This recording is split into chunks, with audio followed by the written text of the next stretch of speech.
My name is Amanda Divenuta, and I'm a professional dancer with Kansas City Ballet. I'm going on my 5th season with the company, and I'm really looking forward to performing the role of Dorothy in the world premiere of Wizard of Oz.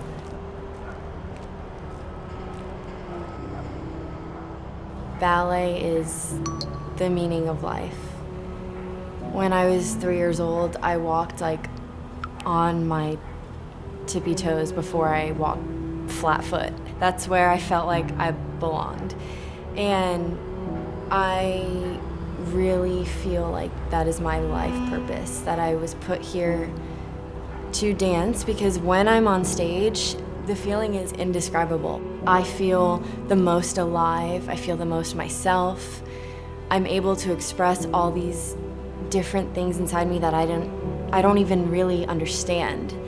And I think as humans, we have so many things that we're constantly searching for and trying to understand about ourselves. And for me, instead of trying to define it, I dance it.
A lot led up to becoming an artistic director.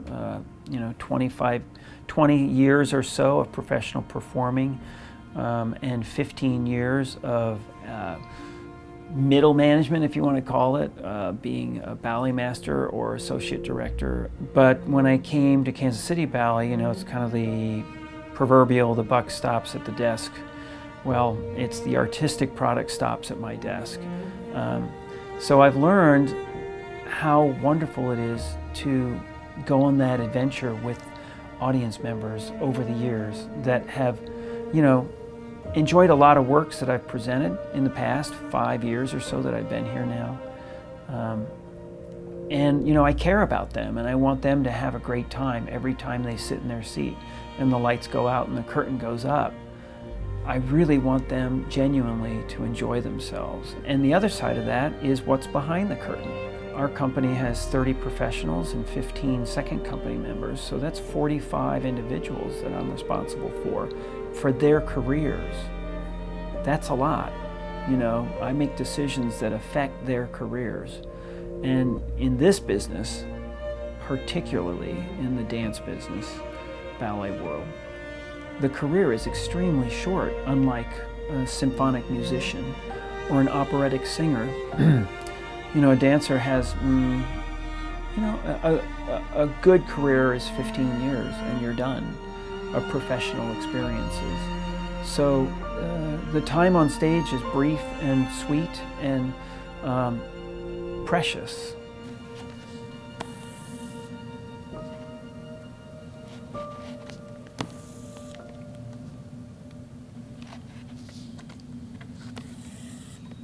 It takes me a little bit longer to sew my pointe shoes than most people. Most dancers use floss, and it's apparently stronger than thread, so you really only need like 5 stitches. But I like to use normal sewing thread so I can like have different colors and stuff. It's fun for me. It's kind of therapeutic that it takes this long.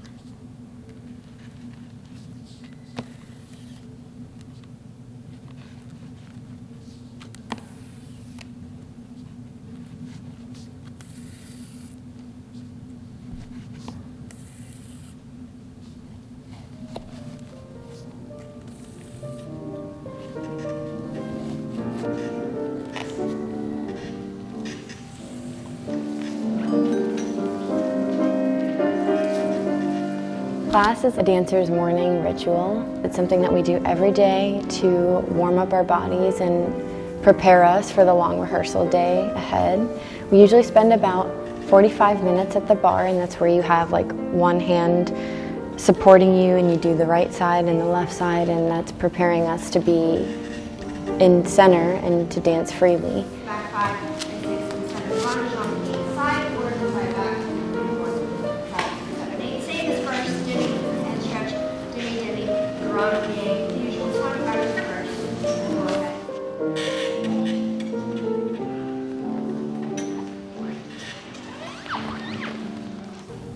Excited and anxious to get started, because when I hear 75 days out and the ballet is not choreographed yet, it's kind of a lot to take in. But usually with new productions like this, I find that we're working on stuff and changing things down to the last minute, but for me, it's fun to do that. It keeps it fresh. It keeps it like, keeps the mind racing. I'm really looking forward to having Septime back. I really enjoyed working with him. Audiences come with a strong expectation. You don't want to disappoint them, but I believe if I'm really successful, I will be successful in a certain kind of bait and switch. That you provide enough of what the audience expects so they accept it, but you provide it in a surprising way. I don't want to show them the movie. They can just rent that on Netflix. There's no reason to do a ballet if you can't illuminate a facet of the story that's not already illuminated by other forms. So the ballet has to be different than the book or the film. Otherwise, there's no point to do it.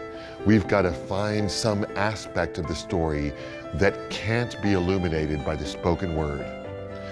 Something that ballet does, that dance does, better than words do, which is to embody emotional content. So the grand themes of good versus evil, of friendship, these kinds of things are at the heart of what ballet does well. Because we're doing it without language, we're unencumbered by that. And that's what certainly I'm focusing on, is illuminating a different facet of a well-known story.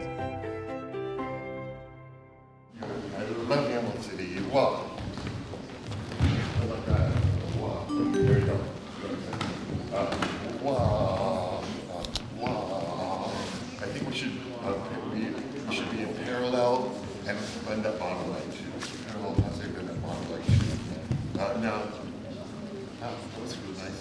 Straight leg, turn down, straight leg.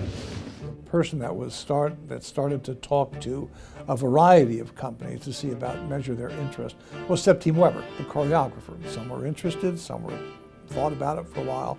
At the end of the day, there were 3 companies that agreed that this would be an interesting project. We're working with Colorado Ballet out of Denver and Canada's Royal Winnipeg Ballet out of Winnipeg, Manitoba.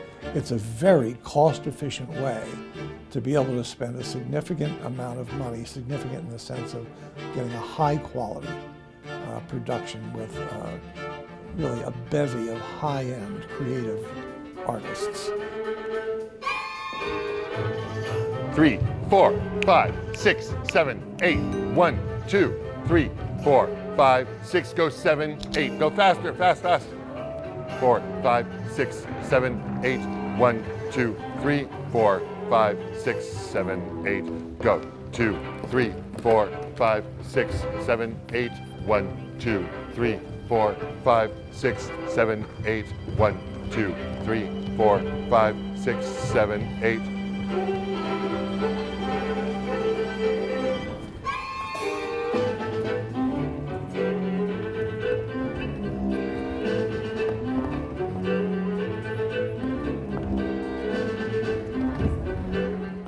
For me, it starts with the source material. So I read the book and some of the other the sequels a number of times. I've certainly watched the film and watched The Wiz and some other source material, but mostly from the book wrote a libretto, which was essentially an order of scenes. And I wrote it in detail enough that the composer could write music. It literally starts with farm hands doing their chores, an energetic dance where we see the characters of the 3 farm hands who will become the lion, the tin man, and the scarecrow, 2 minutes and 15 seconds.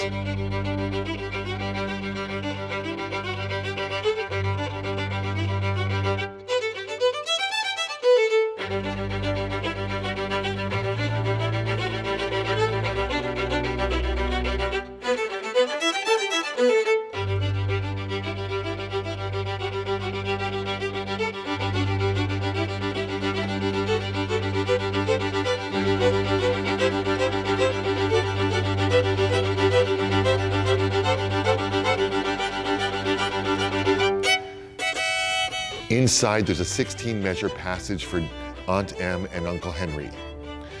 Dorothy enters, 2 minutes. We see her alone.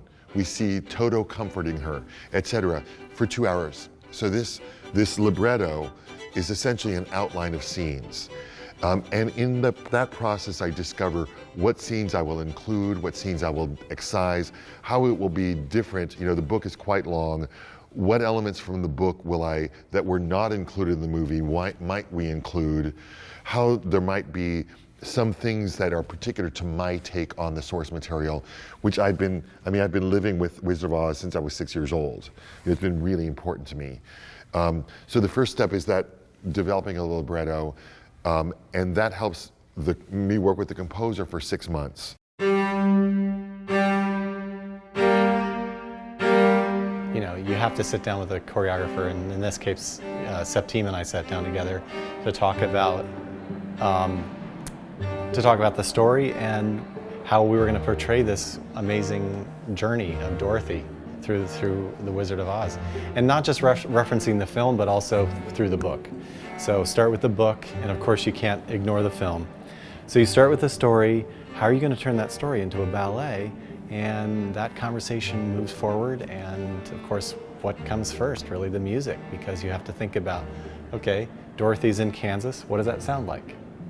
In the case of this show, we have a lot of fun references to popular music, and Septime likes to play with a lot of those references in the dance. And so I'll listen to a lot of music, we will listen to a lot of music and say, is this how the lion is feeling? He wanted sort of a disco feel, cool feel for the lion, more down-home country feel for the scarecrow. And the Tin Man had a soulful feel. But the Tin Man's fun because I can use sound effects with the oil can. So I love sound effects, and I love to integrate the sound effects then into melodies that describe these characters.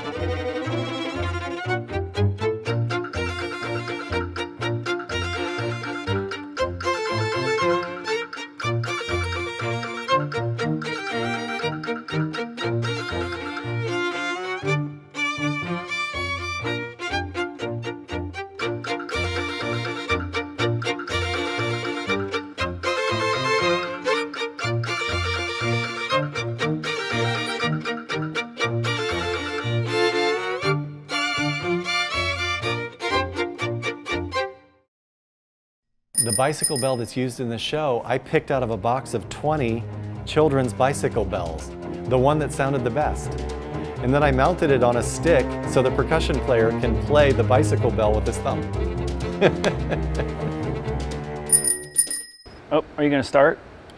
We're going? Oh yeah, it's okay, it's okay. This is good. This is All right.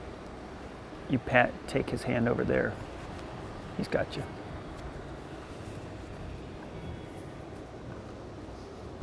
You know, at first it was just, I was picked for the photo shoot for Wizard of Oz. And, you know, usually like that means, you know, you've gotten the part. But there's always like that chance that you're just a good face for it. But, you know, I think it was January or February, Septime came for a week and started choreographing. And he worked with me one-on-one, and we were just, we just fed off of each other's energy. I think a really great dancer that compels me to collaborate with them on a role like Dorothy has certainly great technique, steely technique, and also an appropriate physicality for the role. But the passion that's so important amounts to a confluence of fearlessness and factor X. Factor X is that ability to take what's inside of them and spill it outside of them to the audience. All of the dancers in Kansas City Ballet are passionate about what they're doing. You wouldn't get to where that level if you're not. But what's really special is to be able to have that then manifest itself into some kind of, not exactly charisma, because that sounds superficial actually. The ability to actually have the passion show itself, radiate, that's the factor X. And also kind of a go for broke. Dorothy was like a go for broke kind of gal. And so I wanted that kind of physicality, that readiness. And you know, Amanda has that in spades. I mean, she's just a go for it kind of gal.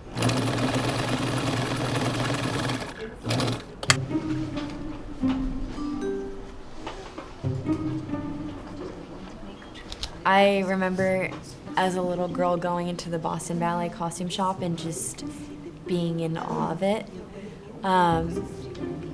The work and intricate details that go into making a costume or a tutu is so beautiful. And luckily for the Wizard of Oz, like, this is the first time I've had a costume made on me to my measurements, and it fits me perfectly. And that's going to be an amazing experience to dance in something that feels like second skin on me.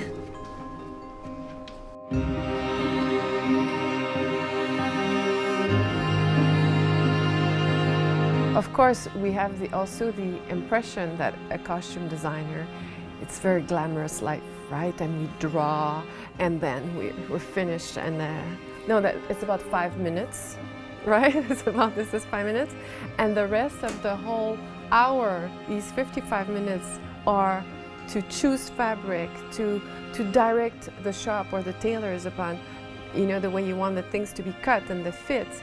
And then you follow the process of the production of the costumes and the fittings, the never-ending fittings, to make sure that your idea really is reflected by the fabrics and the shape and the fit, especially the fit, and that is comfortable. And then you follow them on stage, where you attend all these endless rehearsals with the costumes or without, to really understand what's going on.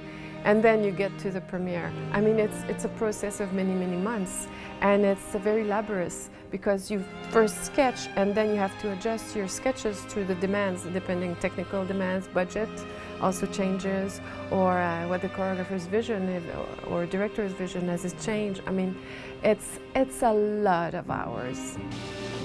Let's start with your glutes, and then I'm going to work my way down. Just straight there. How's everything going? Good. We're piecing things together. And It's almost all done. it excites me so much that like I know how to get from one scene to another. Yeah. Ballet, as natural as it feels to me, it's very unnatural for our body to be doing the things that we're forcing it to do. And so that creates a shorter time span on our careers, unfortunately. The ballet provides physical therapy for, when things on our body are hurting. But then I also think it's important to be healthy in the way that you're feeding yourself with things that also feed your soul, even if they're not super healthy. So I love donuts, for example. That's obviously not a food that a ballet dancer should be consuming all that much. And I try and maintain a healthy diet, but also have balance and not eliminate the things that make me happy or bring me joy. Your bows aren't straight. Darn it. There's a height difference of the bows by this much. Yeah, she redid This my bow braids. is lower and this bow is higher. I wonder if we could fake it and pull this bow down. We can't pull that bow up. Sure. We can probably pull the whole Are these thing just down tied? a little. Yeah. Oh, okay. Yeah, I'll do that. They're great braids.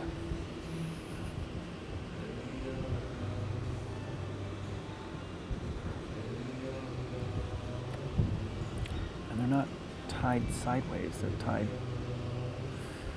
Okay, that's close enough. Now we got to get the bow so it goes this way as opposed to that way. And I don't know how to twist that so it'll stay.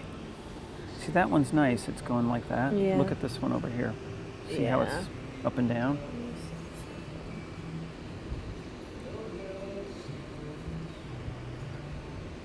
Okay, that might work. Except I need to get rid of. Oh. I'm like, I can't really see it. I can kind of. Yeah. Well, it's not. I'm going to cut some of that ribbon. The ribbons are the same length. Huh. So maybe the bows might be a little smaller on one side than the other. Right.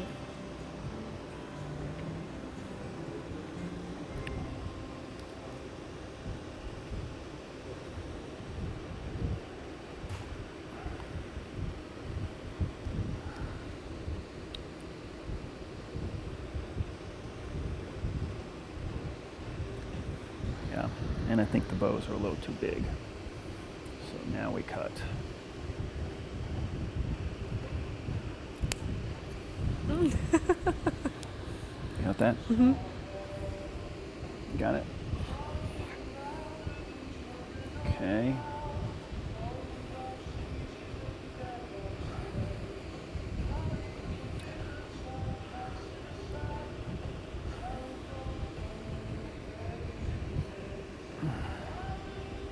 Okay.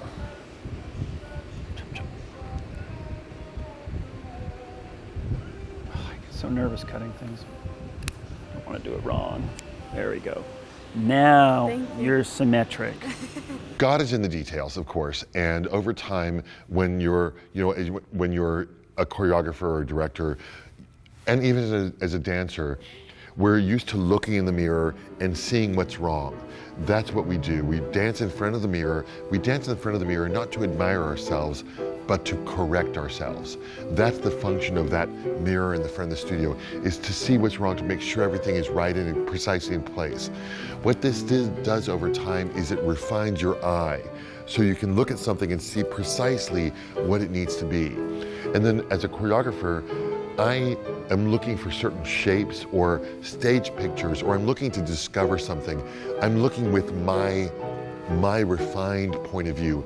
It's not that I have refined taste, but over time, I've refined the kind of shapes, the kind of stage images that seem to be logical to me to fulfill the storytelling needs. And that means how you place a corps de ballet, how you position people on stage. It means how long the ribbons should be on Dorothy's pigtails. It means how high the rod should be on the puppet that's going to fly by. Just virtually every detail, a decision needs to be made.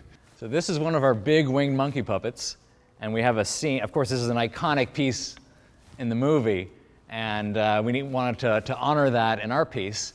And so we have a scene that has just a field, an ocean of these puppets. This is the largest one.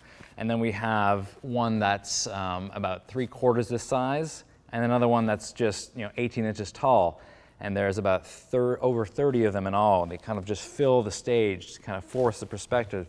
And these are going to be increased by the projections behind the puppets. So it just feels like it's an infinite field of these puppets. But it's very simple. It's it's just a monkey on a stick, but it has some really nice kind of flow to it. Let's see how we can do it. Like I was saying, I think I mentioned yesterday, a good way to do that, instead of doing this, a good way to do an angle change is to think about your upper hand being your pivot point. So you can even move it up a bit and you're just doing a pivot like that. Mostly, I've always been into art growing up, and I certainly watched Sesame Street a lot growing up. I grew up in rural Quebec and in a small town, and so having Sesame Street was a great way to bring kind of international quality art into my living room, And so I was definitely exposed to a lot of puppets at that point, but I was mostly just interested in art in general. And I did a few things. I went to animation for a bit. I did fine arts. And then I decided to try theater, and it was all about storytelling. I like art, but I also like characters and storytelling. And the other thing is, on my journey throughout these different disciplines, is I noticed I don't just like drawing, like in animation. Animation is really fun, but it's just drawing. I like drawing, but I like making costumes, I like doing voices, I like building mechanics, I like painting, sculpting. I like doing all of those things. I didn't want to restrict myself to just one medium. And so kind of puppets kind of was always in the background in my head, but it kind of became a really viable option to kind of really take advantage of all those disciplines. And so I started that in 2003, and it's been a fantastic journey. This is Toto. He's one of our main characters, and he was built by Dan Luce in Portland, Oregon. One of the best, not only puppet builders but puppeteers that I know. And we wanted to get him to build this puppet because this is one of the main characters, and he has to have a lot of life and a lot of sensitivity, and he's really good at creating that. And so this puppet is actually very, very simple. He's just got these sprung legs, and he's got a head rod, and he's got a body rod, and everything is done from these two rods. There's no triggers, pull strings, batteries, electronics. It's very low tech, and we want it to be very simple, but very, very sensitive and lifelike. And so he can do, almost anything a real dog can do. And so we're going to be working with the performer to not only give him life, but find some nice connections with Dorothy, because they're best friends, and we want to kind of build that friendship.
During Wizard of Oz, I don't think I had ever been as tired as I was during this process.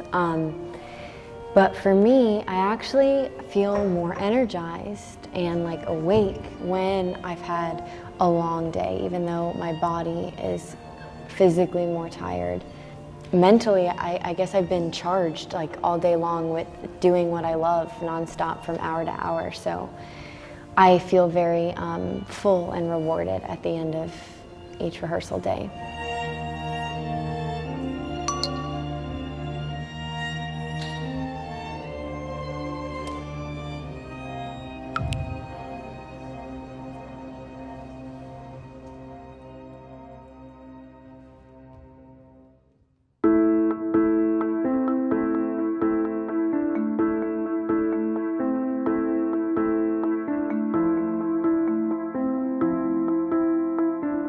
To be successful, it's not a matter of multitasking, it's a matter of changing gears very quickly, being really on task 100%, and then as soon as that task is over, changing gears 100% and be 100% focused on the next task. You can't be successful without being 100% in the moment with all the different tasks, and there's a lot of different tasks.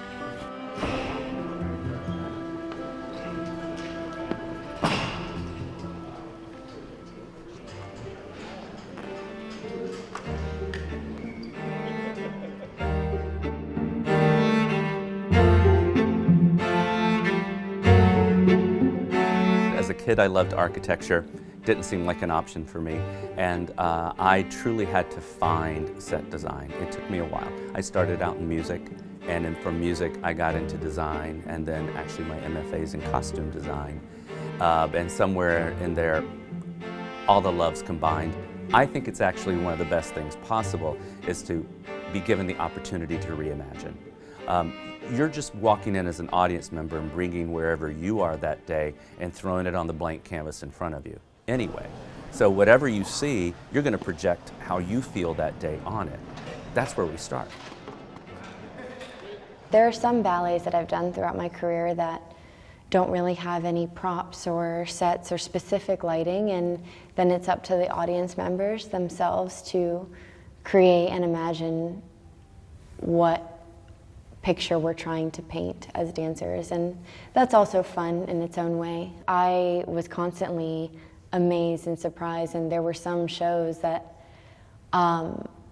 midway through the performances I would notice something on the screen that was being projected during the Yellow Brick Road scene that I had never seen before, and it was amazing to me that so much went into telling the story the best way they could tell it. So the matrix will have one of the sends, and then once we program the sends inside of Watch Out, we'll be able to switch it up. So like output 1 here comes into input 1 here, which becomes however many outputs we want. Mm-hmm. So input 1 and input 4 will go to output 1, etc., so that we have a full tracking backup of the whole system. Being a set designer is part of storytelling, but it's truly just a part of storytelling. And the first thing is you have to be happy to be part of a group. You have to be happy telling a story with a group of people and not just it being about you and your own expression.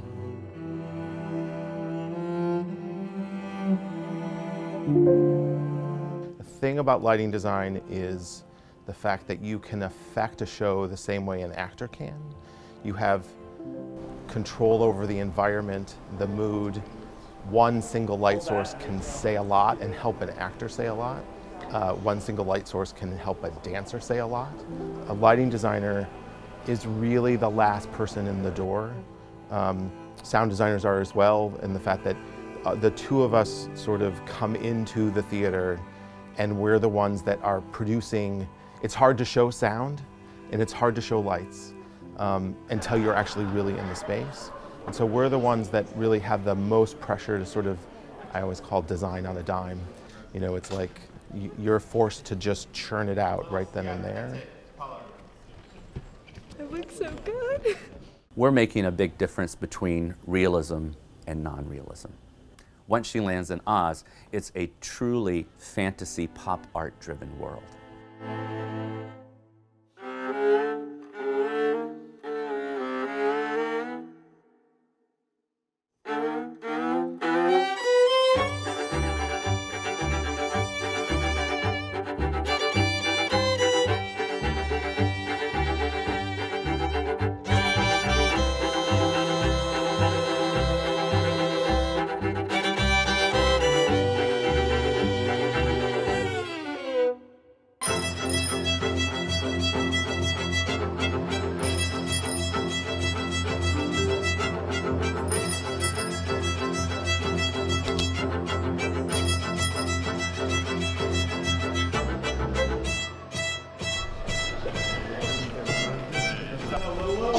Put the wheel between your legs, grab the handlebar.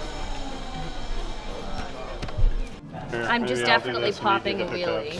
I'm totally like this. I actually feel like maybe something ripped a little bit. He's redoing that. Because we're actually such good friends in real life, I just pretend that she's not Amanda, and I really take it in. You know, when I'm in rehearsal, I become my character. So I'm no longer Danny, I'm Miss Gulch or Wicked Witch. And so when I look at her, she really is Dorothy. And I'm really scared of you. Mad. During the tornado scene, I'm riding a bike on wires, flying, riding a bike. And then I apparently have 7 minutes and 35 seconds to get painted and change into Wicked Witch.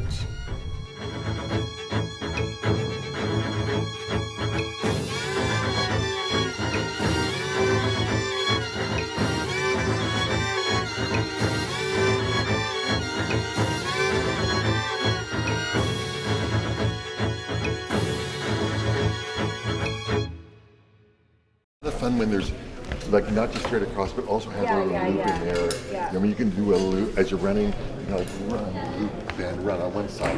Then it goes down. So each pass has a different kind of decorative thing.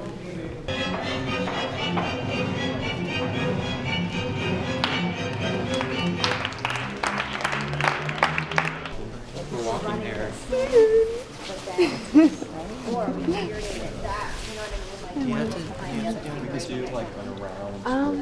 I'm not sure because I'm gonna be flying off of my bed. So I'm just gonna be going straight up. I'm guessing this middle one. This was my first time flying ever in a ballet production. I asked the crew members, you know, is there anything specific I should do? And really the only thing they said was to keep my focus up, because if I put my head down, that was a lot of weight going forward, and with the lighting it would just cast shadows on my face. And they said to keep my legs as mobile as possible, because the tornado scene lasted for a very long time. They said I could actually like lose circulation in my legs if I don't keep them moving.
What do you do when you find out you have a world premiere commission?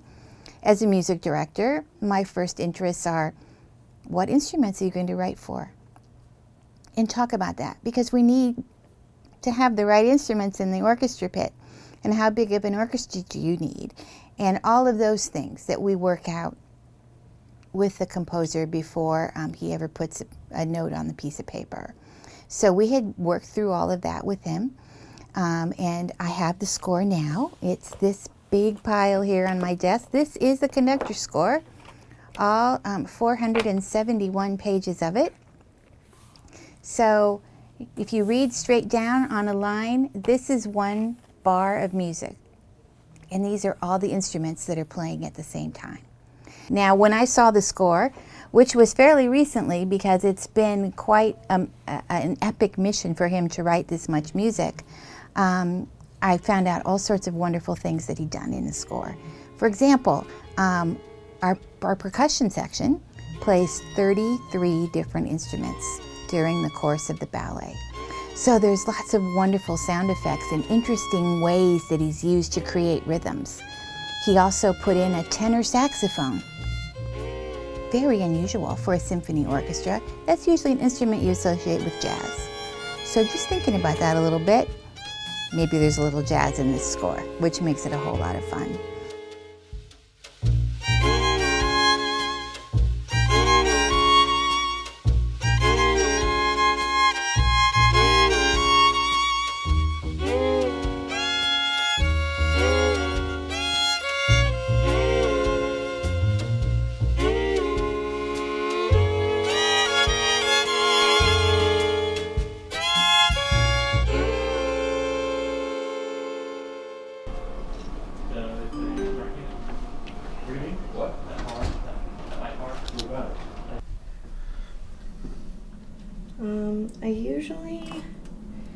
I like to get ready really early, so that way I don't feel rushed.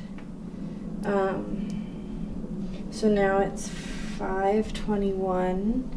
I'm hoping to be done in here by 6 at the latest. And then I'd like to go warm up because half hour is at 6:30 tonight. And then we start our dress rehearsal at 7. Normally, I think the shows are at 7:30, so half hour is at 7. We have a little more time. But tonight, because of how things went this morning, I think we're gonna start earlier so we have more time after to work on things we need to fix for tomorrow. Liz had told me to try and get a little bit more of a poof, so I think I did a good job.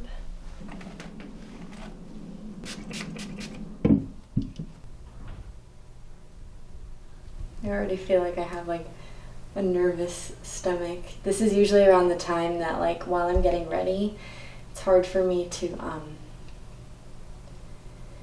be calm. Like there's like a tornado happening inside of me right now. Like the build up and the wait to get on stage.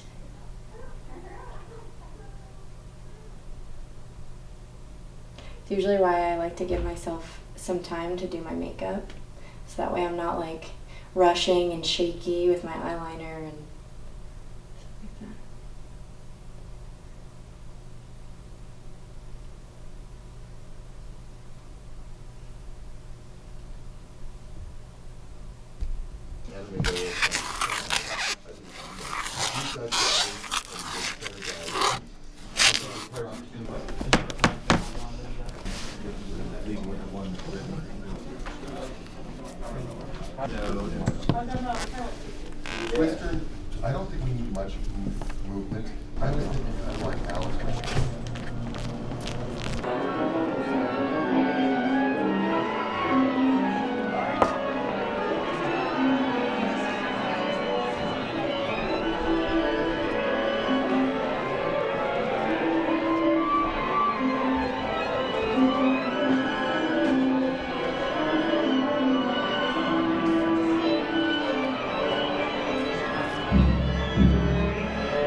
I usually don't sew. I don't do this.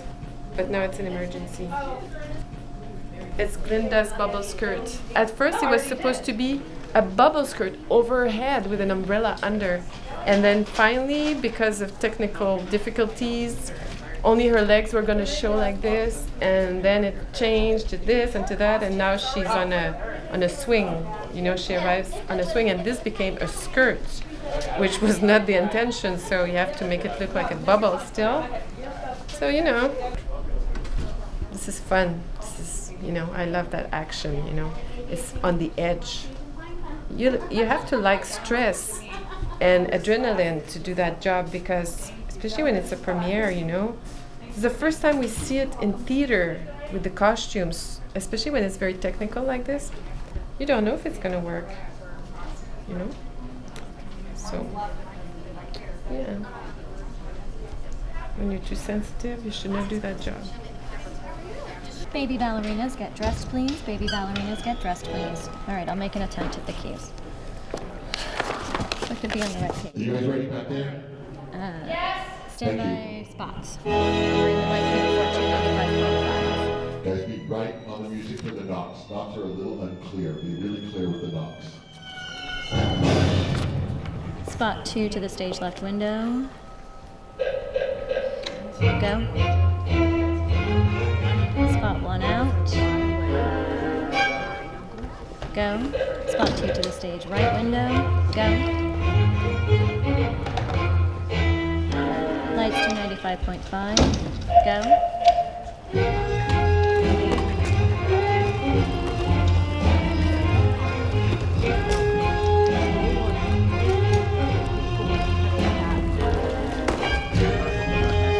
For the quick Elliot to backstage, please. Elliot to backstage. She's on the air. We're all set. And so then, you know, like in the back.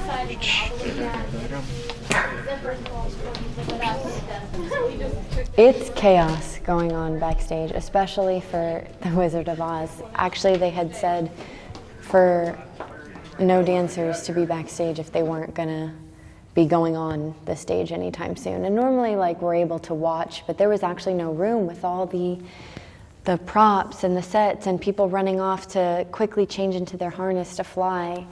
There was just so many intricate pieces going on backstage that the audience, you know, doesn't get to witness. And what do you want on your hairdryer? Glitter. That way when it turns on, it goes.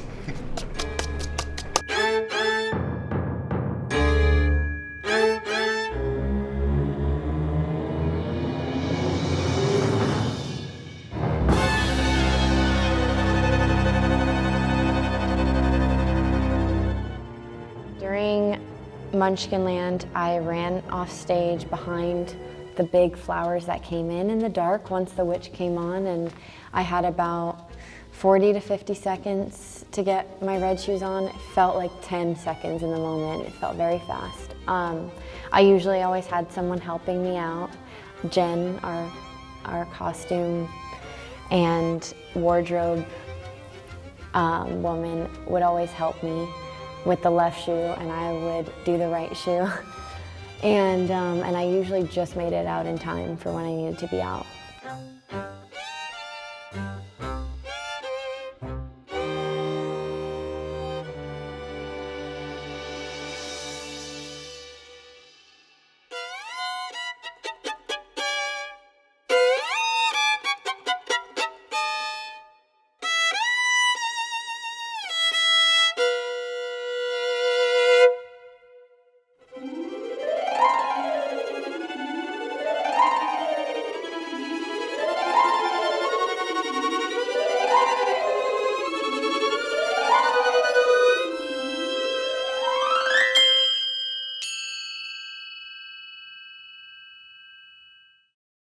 This dress rehearsal for this production this year was different because we had actually had to stop during it. And normally, you know, dress rehearsals are like a mini performance, like a pre-show show. We usually have a small group that comes to watch. And Devon always says at the beginning in his speech, you know, this is technically a rehearsal, so if we have to stop, we will. Usually we don't, but this was a first.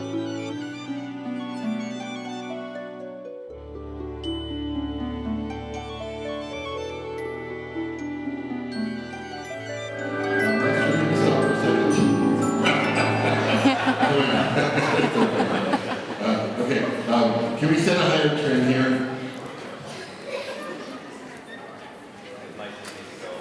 Can we play it all the way out, do you think? Yeah, Michael? Can we,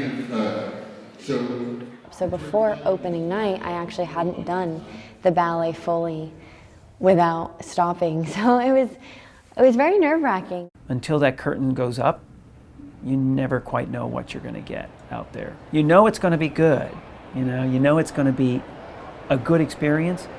You're just not sure how good it's going to be. And that's what's always exciting. When the audience is mingling and they all get into the theater and there's that buzz, that conversational buzz going on, and then the lights quiet down and the conductor walks out and takes their bow, and then there's that hush right before the first downbeat. And it's like, here we go.